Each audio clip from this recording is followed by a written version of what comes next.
ठाकरेंची भगवी टोपी हिरवी झालीये। दसरा मेळाव्यात हिरवी टोपी घालून आले तरी नवल नाही। प्रसाद लाड यांनी उद्धव ठाकरेंवर ही बोचरी टीका केली आहे। ठाकरे हे थोटांड आहे। ठाकरेंना नावासाठी मराठी माणूस लागतो। आता ठाकरेंची भगवी टोपी हिरवी झालेली आहे। त्यामुळे एक महापौर बसलेला सोडा, उद्या उद्धव ठाकरे शिवाजी पार्कच्या मैदानात दसरा मेळाव्यात हिरवी टोपी घालून आले तरी तुम्हाला आश्चर्य वाटायचं कारण नाही।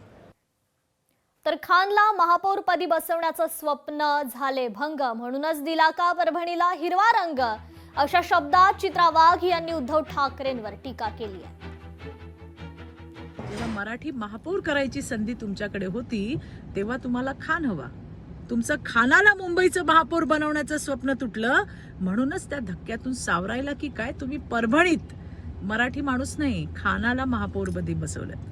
दिल्लीच्या नव्या मालकाचा हा वाण नाही पण गुण लागलाच तुम्हाला सर्वज्ञानी रडत राहून।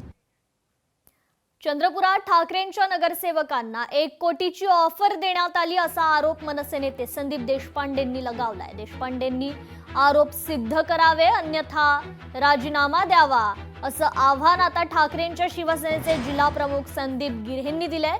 शेवटच्या क्षणापर्यंत आम्ही काँग्रेसच्या संपर्कात होतो। भाजप सोबत जायचं असतं काँग्रेस सोबत चर्चा केलीच नसती, पण काँग्रेसनं आमचा वारंवार अपमान केला असं गिऱ्हे म्हणाले। तर देशपांडेंच्या आरोपांना गांभीर्यानं घेण्याची गरज नाही असं सुधीर मुनगंटीवारांनी म्हटलंय।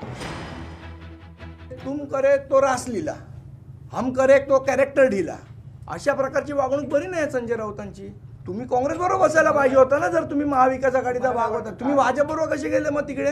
म्हणजे तुम्ही कराल ते सगळं चालतं योग्य बरोबर, दुसऱ्यांनी केलं की मग इथे येऊन राजू पाटील भाजपला विकले गेले आहेत, हे असं झालंय तसं झालंय, अशा प्रकारे योग्य नाही ना बोलणं। माझ्या ऑथेंटिक सूत्राकडनं मिळालेली माहिती आहे, प्रत्येक नगरसेवकाला 1-1 कोटी रुपये हे दिले गेलेले आहेत आणि प्लस या बाकीची ऑफर आहे जी माझी चंद्रपूरमध्ये जे उबाटाचे नगरसेवक गेलेत त्यांना। हा जो विषय झाला चंद्रपूरच्या जनतेला पूर्ण माहिती आहे। हा अपमान ज्या प्रकारे आमचा काँग्रेसने केला, सकाळी 10:30 वाजेपर्यंत आम्ही त्यांच्या दरवाजात बसून होतो।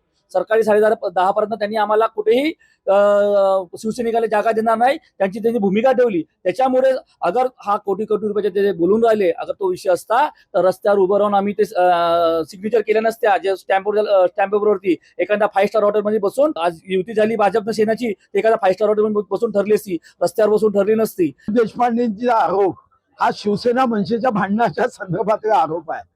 असं वाटतं की त्यांना मुंबईमध्ये बसून या संदर्भात नगरसेवकांच्या बद्दलची माहिती द्यावी। असा राजकारणामध्ये अशा पद्धतीचे आरोप प्रत्यारोप, ते 2 सख्खे चुलत भाऊ आहे, 2 सख्खे मावस भाऊ आहे। तिथं काही ठिकाणी मनसेचे नगरसेवक जेव्हा माननीय एकनाथ शिंदे साहेबांच्या सोबत गेलेत तेव्हा त्यांच्यावर असेच आरोप झालेत आणि म्हणून हा बदला चुकवण्याचा एक कलमी कार्यक्रम आहे। याकडे फार गंभीरतेने कोणीही लक्ष देत नाही। लोकशाही मराठी ऐका, पहा, जागरूक रहा।